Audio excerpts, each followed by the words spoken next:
BJP నేత చీకోటు ప్రవీణ్ తిరుమల శ్రీవారిని దర్శించుకున్నారు. ఉదయం వీఐపీ దర్శన సమయంలో స్వామివారిని దర్శించుకుని మొక్కులు చెల్లించుకున్నారు.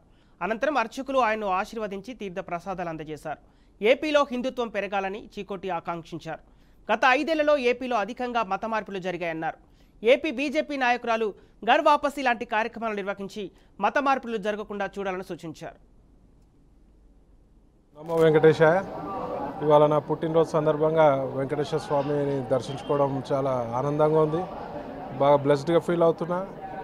మరి 2 ఇయర్స్ నుంచి రావడం జరగలేదు, ఇప్పుడే రావడం జరిగింది.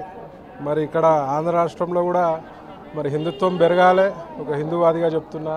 మరి గత 5 ఏళ్లలో అడ్డగోలుగా మత మార్పిడులు జరిగినాయి కాబట్టి మరి ఘర్ వాపసీ లాంటి ప్రోగ్రామ్స్ ఆంధ్రప్రదేశ్ బీజేపీ కార్యకర్తలందరూ కూడా చేయవలసిన మనవి చేస్తూ మరి మత మార్పిడి జరగకుండా కట్టుదిట్టంగా ఈ ప్రభుత్వం కొత్త ప్రభుత్వం ఏర్పాట్లు చేయవలసిందిగా మనవి చేస్తూ జై హింద్, జై శ్రీరామ్.